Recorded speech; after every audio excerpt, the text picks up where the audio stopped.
Nous sommes dans les locaux de cette association Aux Captifs la Libération.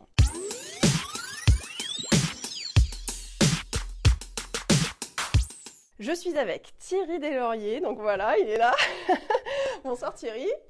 Bonsoir Sylvie. En tout cas, merci beaucoup de nous accueillir. Nous sommes dans les locaux donc, de Aux Captifs la Libération, une association qui vient en aide aux personnes de la rue, mais on va voir que c'est peut-être pas tout à fait la dénomination exacte. Aux Captifs la Libération, qu'est-ce que ça veut dire? Qu'est-ce que c'est? C'est un peu énigmatique comme dénomination. C'est énigmatique, si bien qu'il y en a certains qui pensent que nous sommes une association qui s'occupe des anciens combattants de la guerre de 40 et de la libération de Paris. Donc il y en a d'autres qui pensent qu'on s'occupe des prisonniers. Et en fait, aux Captifs, le fondateur des Captifs, Patrick Giraud, c'est un prêtre du diocèse de Paris qui avait, dès les premiers temps de son sacerdoce, a tout de suite été dans la rue. Mais en 1981, il a créé cette association et il a souhaité qu'elle ait un nom biblique. Donc c'est une phrase biblique. Et donc c'est une phrase biblique. Et en fait, c'est la phrase quand Jésus, Jésus commence sa vie publique à 30 ans. Pendant 30 ans, il a vécu une vie cachée. À 30 ans, il commence sa vie publique et il vient à Nazareth dans sa ville. Et là, il va à la synagogue et on lui donne la lecture à faire.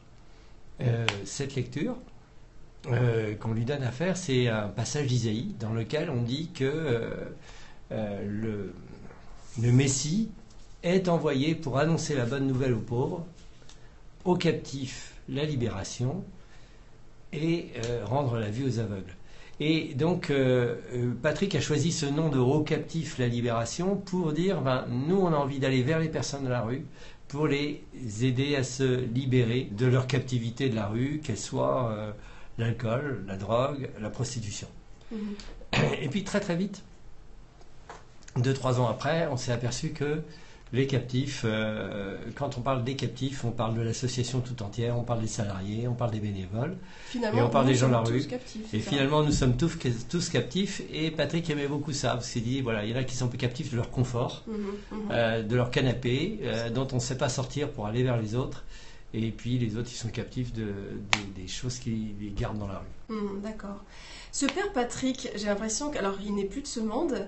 Ça avait l'air d'être un sacré phénomène. Et il a une phrase là, qui est très forte, que j'ai lue sur votre site, c'est « La rue crie et personne ne l'entend ». Ouais. Qu'est-ce que vous pouvez nous dire sur son intuition par rapport aux personnes de la rue? Comment c'est venu Alors Patrick, il a vécu dans une famille de 10 enfants. Et il avait deux frères ou sœurs, je ne sais plus, gravement handicapés. Et depuis le début, depuis toujours, il a été très sensible à toutes les personnes fragiles. Quand il a été ordonné prêtre, le cardinal Marty, qui était l'archevêque de Paris, donc le responsable de l'église à Paris, l'a appelé pour qu'il aille s'occuper des jeunes qui étaient dans les banlieues, dans les quartiers nord de Paris, pas les banlieues. Et donc on l'appelait les blousons noirs à l'époque. Et pour ceux qui connaissent Guy Gilbert, il a beaucoup travaillé avec Guy Gilbert à cette époque-là. Mais à la fin à la fin des années 70, il a fait une grave dépression et il a été envoyé en repos dans une paroisse dans le sud du 16e, à Sainte-Jeanne-de-Chantal. Et là, il a relu son histoire, un peu avec l'aide du cardinal Lustiger, du reste, du futur cardinal, puisque il était curé de Sainte-Jeanne. Cette paroisse, ouais. Et en relisant, c'est comme ça qu'il s'est dit, en fait, faut que j'arrête d'aller tout seul dans la rue, ou que des prêtres dans la rue. Il faut que ce soit toutes les personnes de la paroisse, toutes les personnes qui veulent nous rejoindre, qui vont aller vers les personnes qui sont dans la rue. Et donc, à Sainte-Jeanne-de-Chantal, c'était en 1981, c'était les personnes qui commençaient à être plus nombreuses dans la rue à cause du deuxième choc pétrolier, du début de la montée du chômage. Et c'était toutes les personnes qui se prostituaient dans le bois de Boulogne. Et voilà comment ça a commencé. Et aujourd'hui, l'association elle est présente dans 15 paroisses à Paris. Et puis, il y a des projets qui sont plus ou moins avancés, donc certains très avancés, d'autres très peu, en province. Une personne qui réagissait tout à l'heure, j'ai oublié le nom sur le fait, si c'est MJ Flo qui disait qu'il y a quand même des choses qui se passent par rapport au monde de la rue. On commence à l'entendre un peu plus. Est-ce que vous n'avez pas cette sensation-là aussi que Moi, je trouve on voit une attention très grande. Alors, il y a beaucoup d'initiatives qui se créent avec des tournées rues. Alors, nous, on parle des tournées rues. Les tournées rues, est-ce que vous pouvez nous dire les tournées rues c'est quand même le père Giros a été pionnier. Alors, aujourd'hui, on parle beaucoup de maraude, mais à l'époque, on n'en faisait pas. En fait, c'est Patrick Giros qui a inventé ce que lui appelait des tournées rues, pas des maraudes. Il n'aimait pas le mot maraude, parce que maraude, c'est les maraudes des voleurs pour repérer quelle maison voler. Et donc, il a lancé des tournées rues, l'idée étant d'aller rencontrer chaque semaine les personnes, 2 par 2, pour une rencontre à main nue. Donc, il y a eu Marcel, qui nous connaissait Gare du Nord, il nous disait, il y a l'association Sandwich, il y a l'association Café, et puis il y a l'association Rien. Et l'association Rien, c'est les captifs. Ils viennent avec rien, mais on discute avec eux, et on apprend à se connaître, et on se rencontre. Et ça, c'est essentiel. Et après, Marcel a fait tout un chemin extraordinaire, dont on en reparlera peut-être plus tard. D'accord. Donc venir les mains nues, venir parce que pour vous, en tout cas, c'est la relation qui est première, en fait, c'est ça? C'est la relation qui est première, et qu'on puisse dire à la personne, voilà. Pourquoi tu viens? Ça sert à rien. Oui, ça sert à rien, mais tu viens parce que tu es une personne et tu comptes. Et souvent, on a des personnes qui nous disent, mais vous savez, moi j'ai compris que j'étais exclu parce qu'il n'y avait que les gens qui venaient me voir étaient payés pour venir me voir. Et le fait que dans l'association, certes, on est des salariés et des bénévoles, mais il y a toujours au moins un bénévole dans le binôme. Le fait qu'il y ait des gens qui viennent, c'est comme ça, c'est un signe très fort. Et on demande aux salariés d'être dans cet même esprit de gratuité pendant leur tournée. Vous rencontrez les gens, il y a cette gratuité, mais après, est-ce qu'il y a comment ça se déroule alors après, ce qui est important dans la gratuité aussi, c'est de comprendre que on respecte le projet. C'est-à-dire que notre fondateur, il voulait que nous n'ayons pas de projet social sur la personne. C'est-à-dire qu'on n'ait pas un projet à sa place, et que s'il y a un projet, ce soit le sien. Et le premier projet qui était à net, c'est s'il avait besoin de quelque chose, il ait envie de se déplacer et qu'il aille vers... Soit un mouvement qui vienne de lui. Un mouvement qui vienne de lui et que ce soit son projet. Et donc, il vient vers l'antenne. Et donc, et là, vraiment, il se passe quelque chose. Alors, je pense qu'effectivement, comme vous disiez tout à l'heure, aujourd'hui, il y a plein de gens qui ont notamment pour les personnes de la rue, qui ont une vraie attention.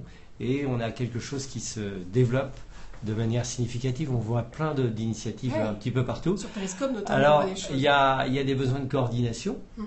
Et donc, aujourd'hui, il y a une coordination des maraudes qui est en place parce que le problème, c'est que ces maraudes, il faut bien les faire et il faut le faire dans le bon sens. Vous voyez, nous, de temps en temps, on est un peu... On est émerveillé par la générosité des gens, mais un peu agacé. Pourquoi? Parce que je pense à Christian. Christian, c'est un gars, il est tellement gentil qu'il a assez à manger. Ah oui, donc il est... et il ne se lève que pour aller acheter ses bières et aller aux toilettes. Sinon, il reste assis toute la journée là où il est, et il dit pourquoi je bougerais, j'ai tout. Alors Fred qui nous dit que même un sourire aussi, ça peut apporter beaucoup de chaleur. Alors le sourire, pour moi c'est la clé, c'est le plus important. Il faut rentrer en contact aux gens, et même si on peut commencer à échanger avec eux, voilà, bonjour, je suis Thierry, bonjour, je suis Sylvie, et puis la personne en général, quand on lui dit ça lui dit qu'est-ce que vous voulez, c'est très rare, soit elle dit moi c'est Antoine, et puis pourquoi vous me parlez, pour rentrer en relation, et ça vient très facilement, et on a des rencontres qui sont vraiment extraordinaires. Alors aujourd'hui dans l'association, comme on voit qu'il y a beaucoup d'initiatives que vous évoquez vers les personnes sans abri, on est en train d'essayer de porter notre attention pour avoir plus d'initiatives auprès des personnes prostituées qui vivent une autre détresse, qui n'est pas la même, mais qui est important, qui est dramatique. Donc on va vers elles plus particulièrement parce qu'il y a très peu d'initiatives pour elles. Vous êtes dans la même démarche alors de créer un lien, d'abord une relation et après éventuellement que ces personnes-là puissent avoir un projet et se prendre, essayer de leur donner aussi les moyens peut-être aussi. Tout à fait, c'est exactement ça. Donc, suivant les personnes prostituées, elles ont pas forcément exactement les mêmes besoins, elles n'ont pas du tout les mêmes besoins d'aide que les personnes de la rue, mais elles savent qu'il y a une main tendue et que le jour où elles ont besoin de quelque chose, ça va venir. Donc, on va faire des tournées, puis un jour, elles vont venir nous dire j'ai envie de sortir de la prostitution ou j'ai besoin d'un papier, comment je dois faire, comment est-ce que je pourrais mettre mon enfant à l'école, quand on a des questions comme ça qui viennent. Et là, vous avez donc vos antennes qui sont là pour répondre. On a les antennes qui sont là pour répondre. Puis j'oubliais, il y a un certain nombre en prostitution, on a un certain nombre de personnes mineures qui viennent et qui nous demandent d'être mises à l'abri. Et donc on a mis une vingtaine de personnes à l'abri depuis le début de l'année par exemple. Ah d'accord. Et il y a une recrudescence par rapport aux mineurs, notamment des personnes issues de l'immigration par exemple Alors, la prostitution, elle est effectivement très souvent étrangère, toujours de pays qui sont toujours de milieux, c'est les personnes qui dans ces pays-là vivent en général une très très grande misère économique, qui fait que la prostitution arrive comme une ultime solution. Les mineurs sont surtout des femmes qui viennent du Nigeria, mais de Roumanie ou de Bulgarie. Alors tout à l'heure, Loulou parlait du 115, et là il demande est-ce que ça existe un numéro vert pour un SDF s'il a besoin de parler ou de conseils? Le 115, ils ont 1000 à 1500 appels par jour, sur une semaine, ils ont 20 places qui se libèrent. Donc, la proportion est quand même... la proportion est difficile. Après, si vous voulez, par rapport aux questions que vous posez, aujourd'hui, il y a une application qui est en train de se développer et qui est encore en expérimentation, mais qui va bientôt se développer, que vous pouvez télécharger comme apps, qui s'appelle Entourage, qui sont des gens avec qui on travaille, et dont l'objectif est de créer des réseaux de proximité auprès des personnes qui sont dans la rue, pour pouvoir les rencontrer et justement être d'abord dans la rencontre et s'il y a besoin d'une aide, pouvoir orienter les personnes au bon endroit. Du coup, parlez un peu de vous, Thierry. Oui. Comment on devient directeur d'une association comme Au Captif La Libération? C'est quand même pas banal comme choix de métier. Alors, s'il s'agit de parler de moi ou en général? Non, mais c'est-à-dire que moi, je suis arrivé ici de manière très, très particulière. Tout le monde n'a pas ce parcours-là. En général, le parcours, c'est plutôt un parcours au sein du social. Par contre, moi, je suis ingénieur de formation. J'ai créé Ingénieurs sans frontières quand j'ai été étudiant avec des amis. Je suis parti au Burkina, je suis parti en Éthiopie, je suis revenu en France. J'ai cherché un job. Et d'ingénieur, et j'ai aussi cherché un job dans l'humanitaire et le social. Et tous les gens que j'ai rencontrés m'ont dit va travailler 20 ans dans l'entreprise et reviens après dans l'humanitaire et le social. Donc j'ai été travailler 20 ans dans l'entreprise, et même 26. Et en fait, au bout de 23 ans, j'ai commencé à réinsérer, à reposer la question. Ça vous a retitillé. Et en fait, je l'avais gardé, ça m'a jamais lâché, mais j'étais content d'être dans l'entreprise. Puis j'ai une famille et 7 enfants, il fallait que je les nourrisse aussi, parce que j'avais un boulot de consultant qui me rapportait bien, pour être clair. Voilà, j'ai rencontré un certain nombre de personnes. Je continuais mon travail de consultant avec joie. Et puis un jour, on m'a appelé, le président des captifs m'a appelé et m'a dit est-ce que tu postules comme directeur général? Donc on a échangé, on s'est mis d'accord sur le niveau de rémunération, puis j'ai postulé. D'accord. Et hop, c'était parti. Une question, je crois, qui ne vous plaît pas trop, mais tant pis, je vais quand même la poser parce que peut-être que certains se la posent aussi. C'est combien de personnes vous avez pu sortir de la rue ou voilà, la question de l'efficacité, c'est pas un mot très très juste, qui est pas. Ouais. On parle de l'humain là, donc c'est pas évident de parler de termes comme cela. Alors oui, notre fondateur n'avait pas du tout répondre à cette question. Il disait que c'était pas le problème. Voilà. Il disait que le problème c'était la vie et de permettre aux gens d'avoir la vie, et que si leur vie était dans la rue, il fallait les laisser dans la rue avec leur vie. Donc ils revenaient sur l'importance que ce soit leur projet à eux. Il y a 20 à 30 personnes qui sortent sûrement de la prostitution tous les ans grâce à notre aide, mais on n'a pas une visibilité sur tout ce qui se passe parce qu'il y a des gens qu'on ne voit plus, mais on ne sait pas si elles sont parties ailleurs ou si elles sont sorties. Alors après on peut faire des hypothèses. Pour les personnes sans abri, on ne s'est pas encore mis d'accord sur une mesure. Alors quand je suis arrivé au Captif, de manière, la mesure était impossible.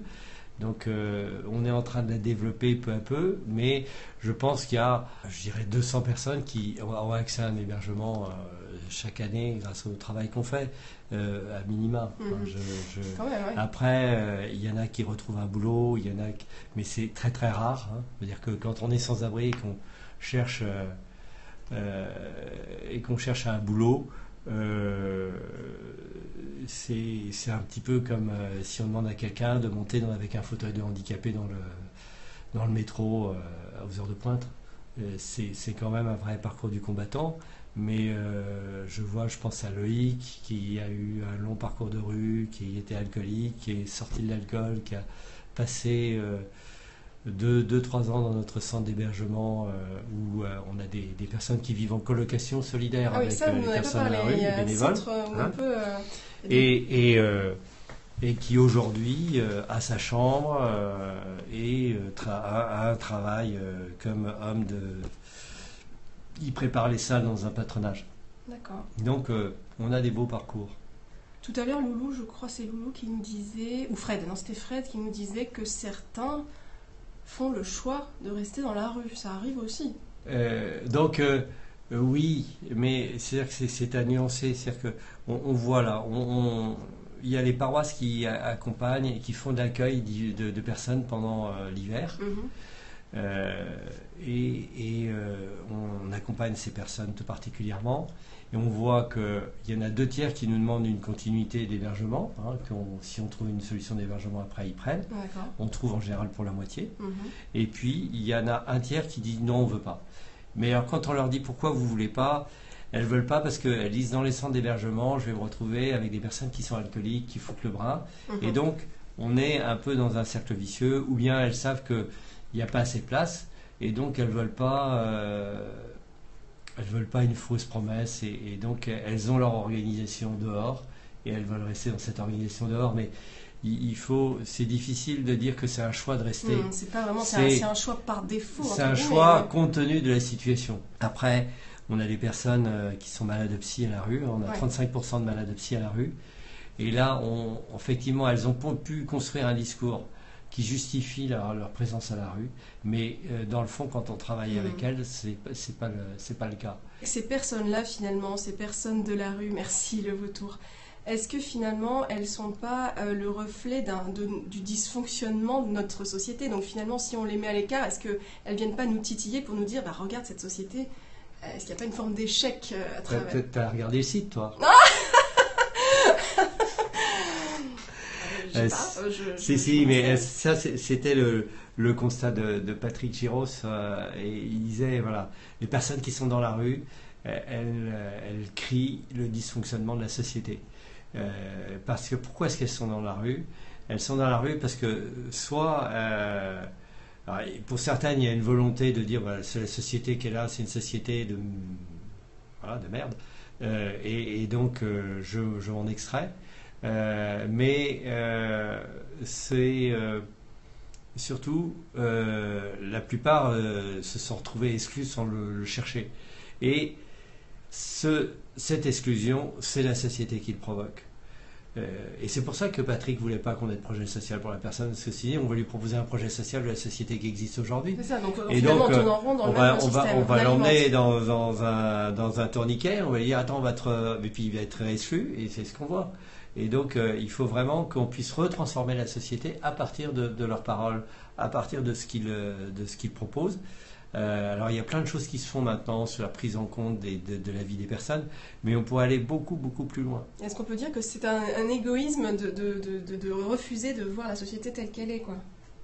Tout à fait. Cet égoïsme vis-à-vis des SDF, ce que dit MJ Flo, qu'on n'ait pas les lunettes Tout à fait, mais c'est-à-dire que, mais vous voyez, les SDF, c'est la pointe qui est insupportable d'avoir des gens dans la rue dans une société qui est quand même, on est le 5e pays le plus riche du monde, hein, donc on a 140 000 sans-abri, c'est insupportable comme donnée. Mais derrière, on a plein de chômeurs aussi, et on a beaucoup de personnes qui vivent en dessous du seuil de pauvreté, et donc ils disent aussi ce dysfonctionnement, mais voilà. Mais ceux qui sont tout au bout de la marginalité, ils le crient. Hein. Comme la prostitution, c'est aussi une grande souffrance et un grand cri contre un dysfonctionnement sur le non-respect des personnes, puisque on accepte que des personnes livrent leur corps comme une marchandise, comme un objet. Je me souviens, Malou, elle me dit tout le temps, je suis un produit marketing. Et au bois, je suis qu'un objet, je ne suis pas une personne. Il y a une question un peu polémique, mais on va la poser, oui. On va rester encore quelques minutes ensemble. Tout à l'heure, c'est Fred qui parlait du fait qu'on aide plus les migrants que nos SDF. Alors, est-ce que c'est vrai d'une part, et comment réagir à c'est une question un peu polémique, hein. Alors, c'est une grande polémique qui a agité tout le milieu social il y a un an, à un moment de la vague de réfugiés. Je pense que si on regarde en termes, j'ai pas le bilan économique des fonds qui sont accordés à droite et à gauche, mais je pense que déjà les chiffres ramèneraient à la réalité et montreraient qu'on fait énormément de choses pour les sans-abri qui sont chez nous. Bon, d'une part. Ensuite, les sans-abri qui sont chez nous, c'est déjà 50% d'étrangers. Les personnes prostituées, c'est 90% d'étrangers. Ouais. De personnes qui arrivent ici pour différentes raisons, mais aussi parce qu'on est un pays riche. Il faut avoir ça aussi en tête. Alors, c'est pas... il faut qu'on invente d'autres modes de vie qui permettent à tous de bénéficier des richesses que nous avons. Inventer d'autres modes de vie pour une meilleure répartition, quoi, quelque part. Pour une meilleure répartition et tout à fait, une meilleure répartition. Est-ce que, en termes de centre d'hébergement, il y a une problématique ? Alors la problématique, elle n'est pas au niveau de l'hébergement, elle est au niveau du logement. D'accord, il y a hébergement d'urgence et logement, deux choses différentes. C'est-à-dire que vous avez un hébergement d'urgence, un hébergement d'insertion, pour faire simple, et puis après on va au logement. Et aujourd'hui, on a un certain nombre de centres de gens qui sont en centre d'hébergement, qui peuvent accéder à un logement, mais il n'y a pas assez de logements disponibles en région parisienne, notamment. Bon, après, sur l'ensemble de la France, ça dépend des villes, mais il y a un vrai problème à ce niveau-là. Il faudrait vraiment relancer la construction de logements, et puis trouver des dispositifs qui permettent de permettre à des gens qui sont... à des minima sociaux, de pouvoir vraiment profiter de ces logements, parce qu'aujourd'hui, avec les minima sociaux à Paris, c'est difficile de se loger. Vous parliez de construction de logements, il y a aussi la problématique des logements vacants. Alors les logements vacants, il n'y en a pas forcément énormément. Quand on trouve des logements vacants, c'est justement à cause de ça, c'est parce qu'on a des gens qui pourraient être éligibles, mais ils ont les minima sociaux, et si on regarde le loyer, le reste à vivre qu'il y a après avoir payé le loyer est insuffisant, et donc ils n'ont pas accès au logement. Et là, il faut qu'on invente des solutions. Et qu'on sort de ce modèle du néolibéral qui préfère avoir des chômeurs qui payent pour pouvoir être tranquille pour faire leur compétition. La seule chose, c'est que là, on devient dans une logique où ça devient intenable. D'accord, mais vous allez vous lancer en politique, là ? Non, moi je reste au service des plus pauvres et je donne mes avis aux politiques quand même, je leur parle. Est-ce que peut-être pour conclure, pour terminer, on peut dire, voilà, moi je suis... Il y a toujours envie de dire qu'est-ce que je peux faire. Alors tout à l'heure vous disiez juste un sourire, juste être en dialogue dans la relation. Est-ce qu'on peut quand même voir, peut-être vous contacter quelque part ? Alors bien sûr, moi si vous pouvez...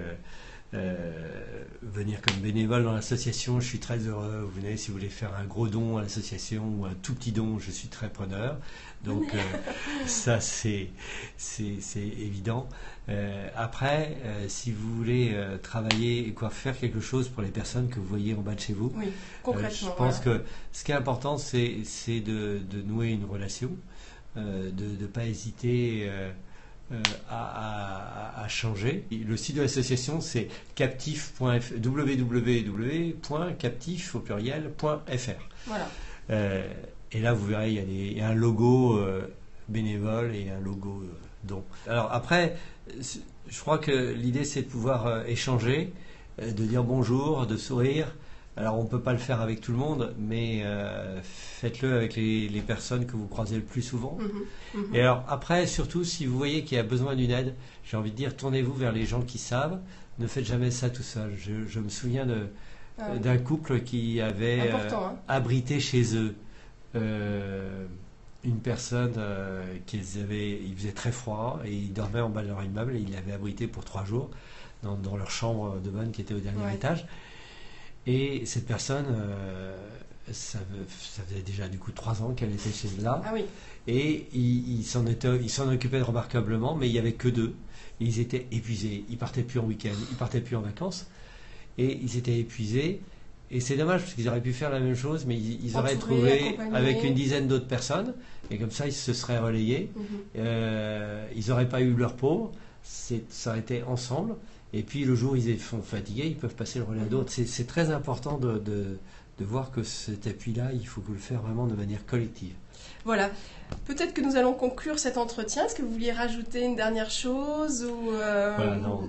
J'ai tout dit. Merci pour toute votre réaction. Mais alors, je trouve très difficile l'exercice de parler, de lire vos questions. Et si j'ai oublié vos questions, pardon. Voilà, c'était une première pour Thierry Deslauriers. Donc, l'association s'appelle Au Captif la Libération. Ce que je retiens, c'est inventer un nouveau mode de fonctionnement, une nouvelle société. En tout cas, voilà, remettons de l'humain au cœur de la société et ça ira certainement mieux. Voilà. Eh bien, écoutez, essayez de répandre un peu d'amour autour de vous. Voilà. Merci. Les gens vous souhaitent bon courage et merci encore d'avoir accepté de venir dans cette interview périscopique. C'est toujours un petit peu un saut dans le vide. Voilà. Merci à tous en tout cas et je vous dis à très vite.